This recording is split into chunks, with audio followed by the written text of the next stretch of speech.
어제 6월 25일은 우리 한국전쟁 72주년 기념일이었습니다. 우리 교회는 오늘을 그 참혹했던 6.25 전쟁을 기억하면서 북한 선교주일로 지키고 있습니다. 이 땅에서 전쟁을 몰아내고 평화를 이루기 위해서는 북한 땅에 복음을 전하여 남북한이 함께 하나님을 섬기는 나라가 되는 것이 유일한 방법이라고 믿기 때문입니다. 동서양을 막론하고 참된 신앙인은 참된 애국자입니다. 위대한 전도자 빌리 선데이는 참된 기독교와 애국심은 동의어다. 참된 신앙을 가진 사람이 곧 애국자라는 것이죠. 좋은 신앙인은 좋은 애국자다. 또 좋은 애국자는 좋은 신앙이다. 둘 다 연결이 되어 있습니다. 우리가 보는 시국과 입장들이 서로 다르다고 할지라도 우리는 마음속에 주여 우리 대한민국이 좋은 나라 되게 하시고 좋은 정부, 좋은 지도자를 세워주옵소서라는 염원이 같을 겁니다. 그래서 좋은 정부, 좋은 지도자, 좋은 나라가 되기 위해서는 우리에게 올바른 역사관이 필요한데, 하나는 하나님 나라 전체에 대한 역사관이고 또 하나는 우리 민족에 대한 역사관이 필요합니다. 우리는 타 종교처럼 돌고 도는 윤회의 역사관도 아니고 창조주 하나님께서 창조의 테이프를 끊으실 때부터 역사의 종착역, 역사의 마지막 마라나타, 새 예루살렘과 하나님의 새 하늘과 새 땅을 펼쳐놓고 역사가 펼쳐졌다는 겁니다. 우리는 그래서 역사의 알파 포인트와 오메가 포인트를 믿는 역사관을 갖고 있어요. 인류의 역사는 반드시 끝이 있는 줄로 믿고 있습니다. 그러니 하나님 나라 전체 역사도 그렇지만 개인의 역사도 그렇습니다. 우리 개인도 반드시 우리에게 종말이 올 것이다. 그러니까 메비우스의 띠처럼 벗어나지 못하는 굴레 속에 늘 반복하는 것이 아니고 역사는 반드시 끝이 있다는 겁니다. 이것을 믿는 것과 믿지 않는 사람은 세상을 보는 눈이 완전히 다릅니다. 어떤 사람은 뜻으로 보는 한국 역사로 쓰는 분도 있지만 우리는 복음을 통하여 성경의 눈을 가지고 한국 민족의 역사를 해석해야 됩니다. 인류 역사상 수천 년에 걸쳐 내려오는 민족 종교를 100년 만에 바꾼 나라는 우리 대한민국이 유일합니다. 민족 종교를 복음의 역사로 바꾼 나라로 우리나라가 유일해요. 사람들이 어떻게 강대국들 사이에서 러시아나 일본 사이에서 대한민국이 살아남았는가 그렇게 말하지만 사실 우리는 복음 때문에 살아남은 것입니다. 한국이 러시아보다 땅이 적고 중국보다 인구도 적고 일본보다 경제도 약해도 한국 교회 성도들이 기도하고 강하기 때문에 우리가 살아남은 것을 확신합니다. 이것을 우리 마음속에 간직해야 합니다. 우리가 지금 거대한 나라들 가운데 둘러싸여 있다고 요즘 우리나라를 걱정하는 분들이 많습니다. 나름 일리가 있어요. 그렇지만 우리가 이렇게 예배를 드리고 말씀을 사모하고 진정성을 갖고 주님 앞에 기도를 드리고 주님이 기뻐하신다면 하나님이 필요에 따라서 신적 개입을 하시는 겁니다. 신적 개입의 근거가 무엇입니까? 우선 6.25 때를 보더라도 그것은 하나님이 우리나라 가운데 개입하신 기적의 역사였습니다. 6.25 때 미국 트루먼 대통령이 사우스 코리아가 어디 있는지도 잘 몰랐습니다. 그런데도 하나님께서 미국을 통해서 안전보장 이사회를 개최하고 러시아가 참여하지 않은 것도 다행이고 그렇게 해서 미군을 파병한 것도 기적이고 참전한 국가들을 보면 이디오피아 황실 친위대가 참여한 것도 기적입니다. 우리가 상상도 못한, 예상치 못한 나라들이 참여했고, 또 메가더 장군의 인천 상륙 작전이라든지 그 외에 수많은 기적이 나타난 것은 하나님이 그 가운데 개입하신 것입니다. 하나님이 임하신 거예요. 흔히들 아시아의 내용, 싱가포르, 대만, 홍콩, 사우스 코리아, 우리 한국 이야기를 많이 합니다. 그래서 아시아의 4마리 용이 이렇게 많이 발전했다고 합니다. 그리고 그에 대한 어떤 해석을 할 때 거기에 유교 문화와 한자 문화권이 있었기에 가능하다고들 말합니다. 그런데 우리에게 유교 문화, 한자 문화가 있긴 하지만 저 다른 나라 사람들은 중국의 화교 자본이 있었던 겁니다. 그 나라들은 그 화교 자본으로 근거로 해서 그렇게 발전했지만 우리 한국은 중국 화교 자본이 없었습니다. 단지 우리에게 있었다면 신앙 자본, 교회 자본이 있었어요. 교회가 불처럼 일어나고 60년대, 70년대, 80년대에 하나님은 교회를 갖게 하시고 교회를 통해서 글로벌 시각을 갖게 하시고 그야말로 2차 세계대전 이후에 독립한 나라치고 모두가 다 이 원조 물자를 받는 수혜자였는데 지금은 다른 나라를 돕는 유일한 나라가 대한민국입니다. 여기에 하나님의 역사와 하나님의 신적 개입이 있는 거예요. 그러니 하나님의 나라 전체를 보는 역사관과 그 다음에 우리나라 민족에 대한 역사관이 분명해야 합니다. 역사는 알파와 오메가에 있습니다. 우리 민족의 역사는 복음의 역사로 설명되어야 합니다. 이를 위해서 오늘 본문은 많은 것들을 시사합니다. 먼저 예레미야는 정말 자기 민족을 향하여 눈물로 기도하는 애국자였습니다. 좋은 신앙인은 이렇게 좋은 애국자라는 사실을 여러분 기억하십시오. 예레미야 9장 1절에 예레미야가 이렇게 말하고 있습니다. 어찌하면 내 머리는 물이 되고 내 눈은 눈물 근원이 될고 죽임을 당한 딸 내 백성을 위하여 주야로 울리로다. 나라를 위하여 간절하게 눈물로 기도하고 있습니다. 눈물의 기도입니다. 예레미야는 백척간두의 나라를 보면서 한탄이 아니라 나라 사랑에 눈물을 흘리고 있어요. 오죽하면 뒤에 예레미야의 애가는 눈물의 애가, 눈물의 성경이겠습니까? 예레미야 애가 3장 48절 49절에 딸 내 백성의 파멸로 말미암아 내 눈에 눈물이 시내처럼 흐르도다. 내 눈에 흐르는 눈물이 그치지 아니하고 쉬지 아니하며 그랬습니다. 진정한 나라 사랑 애국자는 눈물로 기도하는 사람입니다. 오늘 우리 마음속에 우리 민족을 하나님이 사랑하셔서 이 분단된 상황을 향하여 진정한 눈물을 주시기를 기도해야 합니다. 우리의 기도의 방향대로 이 나라의 역사의 방향도 흘러가는 줄로 믿습니다. 그러면 이렇게 눈물로 기도하는 애국자는 어떤 사람입니까? 이 애국자는 내 민족, 내 나라만이 아닌 국수주의, 배타주의적인 아닌 사람이어야 합니다. 예수님 제자 중에 변화되기 전 애국당원들, 열심당원들 가운데 시몬이라고 있었습니다. 자기중심당원입니다.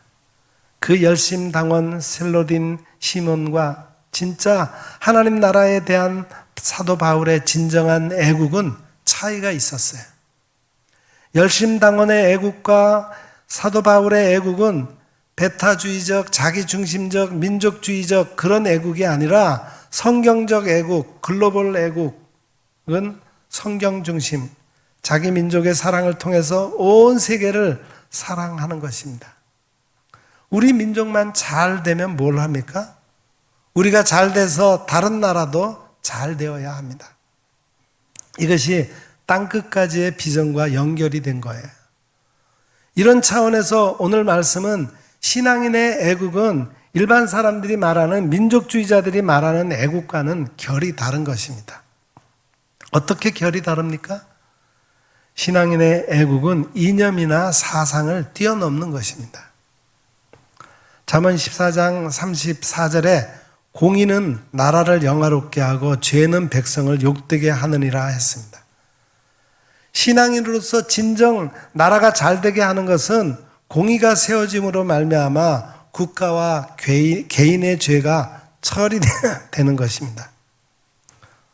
우리가 나라를 사랑한다고 말할 때 1인당 GDP가 높아지고 과학기술이 첨단을 달리고 스포츠, 문화 강국이 되는 것도 나름 일리가 있습니다. 그러나 그것을 뛰어넘는 것이어야 합니다.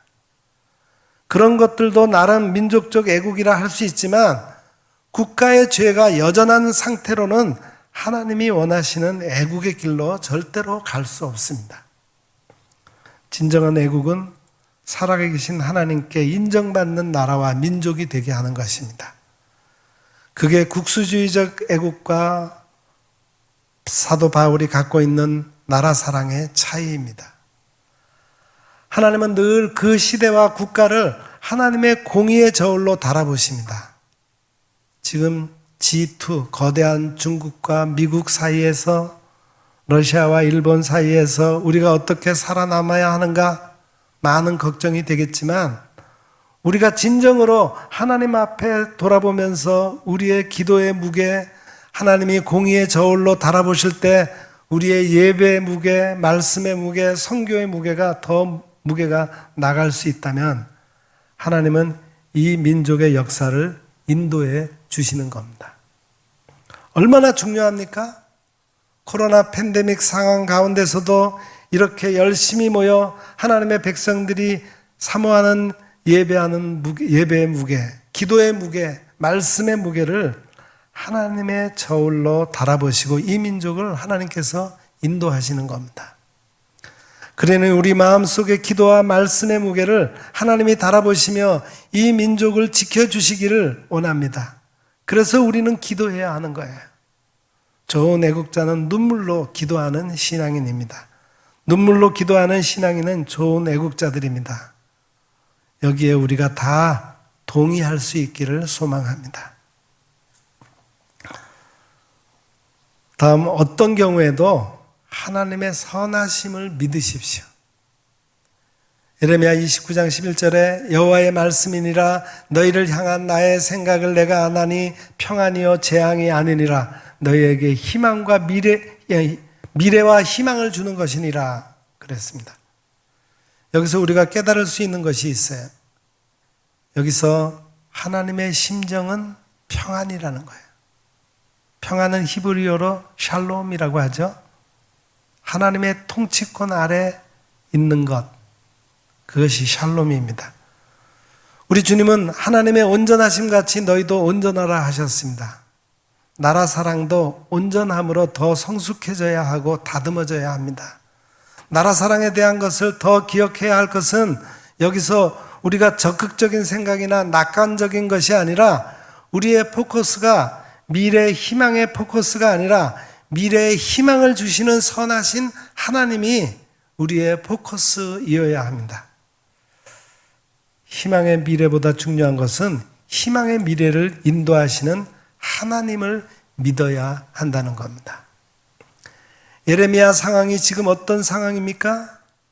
나라가 망한 상황입니다. 포로 상황입니다. 희망의 노래를 부를 수 없는 상황이에요. 낙관주의를 감히 꿈꿀 수 없는 그런 환경이었습니다. 그런데도 선하신 하나님으로 평강과 희망을 믿으라고 말씀합니다. 우리가 하나님 앞에 눈물로 기도할 때 선하심과 목자 되심을 통하여 이 민족을 인도하실 것이니 그것을 믿어야 한다는 겁니다. 우리는 지금 6.25 72주년을 맞고 있습니다. 여전히 통일되지 않고 남북이 서로 대치하고 있다는 이 상황은 너무 가슴 아프고 한탄스럽고 비극적입니다. 그러나 예레미야가 포로 시대에 이런 고백을 했으니 우리도 하나님의 선하심을 믿어야 합니다. 무슨 적극적인 사고방식이 아니라 하나님이 하나님 되심을 믿어보면 됩니다. 예를 들어서 너무나 분단된 상황이 큰 상처였습니다. 거기에 하나님의 선하심이 그때인들 없었겠습니까? 분단 이전에는 북한의 교회가 이북이 남한 교회보다 더 힘이 있었습니다. 북한의 3천 교회들이 2, 3천 명 모이는 큰 교회들이었어요. 북한의 교회들이 공산주의가 되었으니 신앙을 지키려고 남으로 내려왔습니다. 그래서 부산 국제시장에 모여서 거기에 평양교회를 세웠습니다. 서울에는 남대문 교회, 영락교회를 세웠어요. 충영교회, 동신교회 등 많이 있습니다. 다 이북 출신들이에요. 그분들이 한국 교회들을 세웠습니다. 그분들이 역할을 해왔기에 교회가 강력하게 한국 교회의 부흥에 힘을 준 것이며 어려운 시대를 감당했습니다. 그 아픔 속에서도 그랬어요. 지금 북한의 지하교회에 처참함이 있습니다. 남북교회 통일이 이루어진다면 순결성을 지킨 그 지하교회 사람들이 오히려 남한 교회들을 정화할 것으로 여겨집니다. 우리는 다 알 수 없습니다. 지성호 의원 북한의 꽃제비였어요. 그러나 지금 열심히 해서 그것을 본 영국 성도들이 보고 충격을 받았습니다.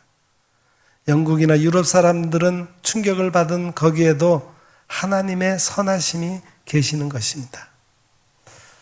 지금 우리가 다시 한번 다짐해야 합니다. 좋은 신앙인은 눈물의 기도를 드리는 좋은 애국자여야 하며 우리 모두의 마음속 다짐은 어떤 경우에도 하나님의 선하심과 하나님의 인도를 믿어야 한다는 겁니다. 이것은 우리 개인도 마찬가지예요. 우리 가운데도 고통 속에 있는 사람들이 많이 있습니다. 그러나 이 가운데서도 하나님의 선하심을 끝까지 믿어야 합니다. 내 삶의 어려움을 쳐다보면은 죄의 횡포 앞에서 삶이 부서질 상황에서조차 하나님의 선하심이 있겠는가를 생각할지 모르겠지만 그러나 진짜 어렵고 힘들 때 하나님의 선하심 외에 다른 방법이 없습니다. 그래서 우리는 이 현재의 엄중한 상황과 개인적인 상황 앞에서 어떤 경우에서도 하나님의 영안을 열어주시기를 바라는 것입니다. 지금 북한의 입장에서는 처절한 상황입니다. 그러나 그 가운데서도 하나님의 선하심을 바라봅니다. 다른 길이 없습니다. 하나님의 선하심을 맛보아 아는 길밖에 다른 길이 없는 것입니다. 지식은 다른 사람의 것으로 가져올 수 있지만 맛보는 것은 절대 누가 대신할 수 없어요. 오늘 나라 사랑도 맛보아 아는 사랑이 있기를 바랍니다. 우리는 일상의 음식을 맛보듯이 매일매일 하나님의 선하심을 맛보고 하나님의 온전하신 높은 고지까지도 올라가는 하나님의 축복이 있기를 소원합니다. 하나님을 더 깊이 인격적으로 체험하시기를 바랍니다. 미국의 기독교 변증가이며 신학자인 프레티카는 영국의 지하 감옥을 소개했습니다. 그 감방에는 한 줄기 빛도 들어오지 않았다고 합니다. 벽면에는 갈증에 시달리는 죄수가 갈라진 벽에서 작은 수분을 핥아먹느라 작은 구멍이 생겨서 닳았다고 합니다. 그 죄수가 절망적인 상황에서 벽을 보니 누군가 써놓은 글귀가 보였다고 합니다. 여호와께서 여기 계시거늘 내가 알지 못하였도다 하는 글귀였어요. 이것은 성경에 삼촌 라반의 집으로 도망가던 야곱이 베델에서 하나님을 만나고 한 고백이죠. 도저히 희망과 평안이라고는 찾아볼 수 없는, 기대할 수 없는 상황 가운데서도 영안을 여니 하나님의 선하심을 맛보아 알게 된 것입니다. 우리는 국가적으로 우리 민족이 분단되어 처한 어려운 상황을 다 이해할 수 없습니다. 북한 주민들은 더 할 것입니다. 개인적으로 피눈물로 힘들지도 모릅니다. 여호와께서 여기 계시거늘 내가 알지 못하였도다. 하나님의 선하심이 빛이 되어 우리의 찬송 간증이 되어야 합니다. 우리의 삶의 고백이 되어야 합니다. 눈물의 애국자, 눈물의 신앙인이 되어 하나님의 선하심을 기대해야 합니다. 그것을 기대하면 하나님의 때에 대한 민감함을 주십니다. 카이로스에 대한 안목을 열어주십니다. 우리가 하나님의 선하심을 믿게 되면 하나님의 때에 민감하게 될 것입니다. 오늘 10절 14절 말씀입니다. 여호와께서 이와 같이 말씀하시니라. 바벨론에서 70년이 차면 내가 너희를 돌보고 나의 선한 말을 너희에게 성취하여 너희를 이곳으로 돌아오게 하리라. 이것은 여호와의 말씀이니라. 나는 너희를 만날 것이며 너희를 포로된 중에서 다시 돌아오게 하되 내가 쫓아보내었던 나라들과 모든 곳에서 모아 사로잡혀 떠났던 그곳으로 돌아오게 하리라. 이것은 여호와의 말씀이니라. 이 말씀에서 바벨론에서 70년이 차면이라는 것은 그들이 포로 중에 다시 돌아온다는 것입니다. 하나님의 때에 대해서 에레미야가 선포하는 거예요. 이 말씀으로 끝나는 것이 아니라 다니엘 9장 2절에 보면 곧 그 통치 원년에 나 다니엘이 책을 통하여 여호와께서 말씀으로 선지자 예레미야에게 알려주신 그 연수를 깨달았나니 곧 예루살렘의 황폐함이 70년 만에 그치리라 하신 것이니라. 구약 성경에서 예언서가 서로 잘 엮여져 있는 것을 알게 합니다. 다니엘이 예레미야 29장 10절을 깨달은 거예요.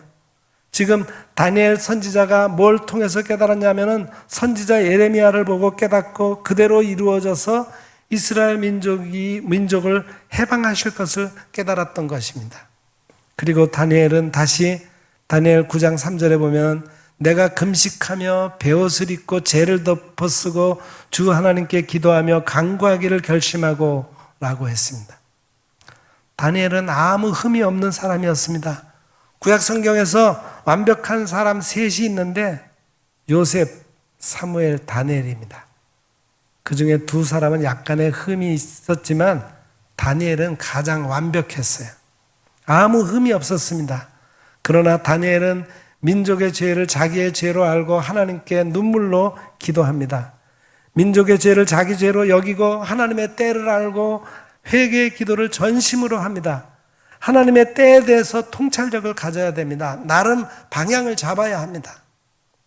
전 세계 기독교 복음주의 신학자 중에 마크 놀이라고 하는 신학자가 있습니다. 그가 이렇게 말했어요. 역사의 주기는 거의 500년마다 큰일이 일어난다. 예수님의 탄생을 기점으로 탄생 500년 전에 에스라의 성전 재건이 있었고 예수님 탄생 500년 이후에 무슨 일이 있었는가? 그 당시 로마 기독교가 서서히 부패하게 되었는데 베네딕트 수도원을 통해서 기독교 갱신 구축을 하게 됩니다. 그런 이후 1000년에 동서방 교회가 분열됩니다. 그리고 그 이후 500년 뒤에 종교개혁이 일어납니다. 그 후 500년이 지난 지금 2000년 코로나 팬데믹이 왔습니다. 뭔가가 일어날 것입니다. 이것이 세계 역사의 흐름이지만 우리 한국 기독교 역사에는 40년 주기로 큰일이 일어났습니다. 1917년 평양에서 대부흥운동이 일어났죠. 건국 이후에 1948년 정도에 우리나라 기독교 국가가 일어나야 하는 때에 군목제도, 채플린 제도 등이 성공하면서 그 후 40년이 지나서 1988년도에 대한민국의 폭발적인 기독교 부흥운동이 일어났습니다. 전 세계 기독교 앞에서 김중곤 목사님이 선포할 때 한국교회는 200만 명의 성령 충만한 그리스도인이 있다고 말했어요. 한국교회는 헌신하는 10만 명이 정식으로 선교자로 나선 사람들이 있다고 했습니다. 그때 전 세계가 깜짝 놀랐습니다. 또 앞으로 40년 동안에 이제 6, 7년 남았는데 2027년 평양 대부흥과 같은 무슨 일이 일어날는지 우리는 모르지만 하나님의 백성들이 깨달은 에레미야 70년, 다니엘이 깨달았던 70년, 문자적으로는 말할 수 없지만 2028년은 하나님께서 하나님의 방법으로 하나님의 모든 생각과 하나님 앞에서 높아진 것들을 다 내려버리고 무너뜨리고 하나님 때를 예비할 우리 믿음의 성도가 다 되시기를 바랍니다. 아브라함을 75세에 하나님이 부르셔서 100세에 이삭을 주셨는데 25년 년간이라는 기간이 인간에게 가장 적당한 기간이었을 것이라고 생각합니다. 만약에 아브라함에게 50년 뒤에 이삭을 준다면 못 견뎠을 거예요. 그런데 하나님께서 아브라함에게 약속하시면서 5년 뒤로 약속하셨다면 아브라함이 교만했을 겁니다. 우리 민족교회와 한국교회 25년이 언제쯤일까? 역사의 40년, 역사의 500년, 우리가 이런 말씀 안에서 하나님의 때에 영적으로 쓰임받기를 바라는 것입니다. 마지막으로 온 마음으로 부르짖는 기도를 응답하시는 하나님을 굳게 믿으십시오. 오늘 본문 12, 13절에 너희가 내게 부르짖으며 내게 와서 기도하면 내가 너희들의 기도를 들을 것이요 너희가 온 마음으로 나를 구하면 나를 찾을 것이요 나를 만나리라 했습니다. 이제 우리가 해야 할 일은 하나님 앞에 부르짖는 기도의 일입니다. 이 부르짖는다는 말은 다윗이 가장 많이 사용한 말입니다. 시편 30편, 55편, 57편, 86편을 보면은 이런 표현이 계속 나옵니다. 왜 이리 부르짖습니까? 하나님께 전적 위탁이 되니 부르짖는 거예요. 다윗은 17세, 30세, 37세 이스라엘 통일 왕국의 왕이 되어서도 70대 세 죽을 때에도 하나님께 부르짖었던 사람입니다. 이 말씀은 우리 한국교회 지성인들은 하나님 앞에서 부르짖는 것을 하지 않는다는 겁니다. 품격 있게 기도한다고 하면서 안 합니다. 잘 나가고 배경 좋고 안정된 사람들이 그렇게 기도합니다. 진정으로 뒤가 타보면은 그런 기도를 하게 되는 거예요. 오물통에 빠져보면은 그렇게 부르짖게 되어 있습니다. 우리는 지금 다른 것은 몰라도 남북 문제에 있어서만큼은 점잖은 기도를 할 수 없습니다. 지금은 많이 형편이 나아졌습니다. 정말 우리나라가 가난했을 때 부르짖는 기도가 많았어요. 주말에는 산에 올라가서 기도했습니다. 명당을 만들어 놓고 기도를 수없이 했어요. 지금은 산천은 의과돼 인걸은 간데없네가 되었어요. 예전에는 기도원들이 차고 넘쳐서 부르짖고 온 마음과 눈물로 하나님께 기도했습니다. 예레미야 33장 3절에 너희는 내게 부르짖으라. 내가 내게 응답하겠고 내가 알지 못하는 크고 은밀한 일을 내게 보이리라 했습니다. 부르짖어야 합니다. 이런 마음을 가지고 해야 합니다. 링컨 대통령도 그렇게 기도했습니다. 국가 기도일을 정해서 기도했어요. 구국 기도를 지금도 미국 복음주의 목사님들과 성도들은 국가 기도의 날을 기념합니다. 우리도 나라를 사랑한다면 온전하게 부르짖어야 합니다. 나라를 위하여 부르짖고 기도해야 합니다. 그래서 믿음으로 마음으로 북한을 향하여 우리 한국 교회와 북한 교회를 불쌍히 여겨서 손을 잡고 동서남북의 부흥의 불길이 타오르기를 기도해야 합니다. 맞춤형으로 인도하시는 선하신 하나님께 부르짖는 기도를 하십시다. 참된 신앙인은 참된 애국자입니다. 우리가 진정한 애국을 위해서는 눈물로 부르짖어 기도해야 합니다.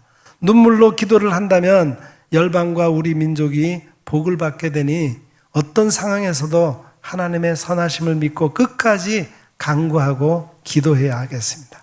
그렇게 부르짖을 때 하나님의 때에 대한 민감함과 카이로스에 대한 안목을 주실 것이니 우리는 그 하나님의 선하심을 인정하고 믿어서 우리 민족을 위해 세계를 위해 전심으로 기도해야 하겠습니다.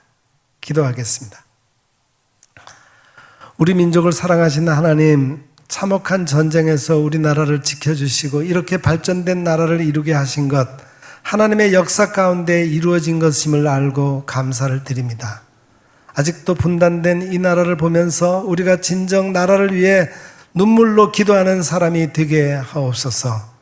나라 안에 하나님의 공의와 반하는 죄악들을 회개하게 하시고 하나님의 선하심을 믿고 기도할 때 하나님의 때에 이 나라에 온전한 평화를 주실 것을 믿습니다. 속히 이루어 주옵소서. 예수님의 이름으로 간절히 기도드립니다. 아멘.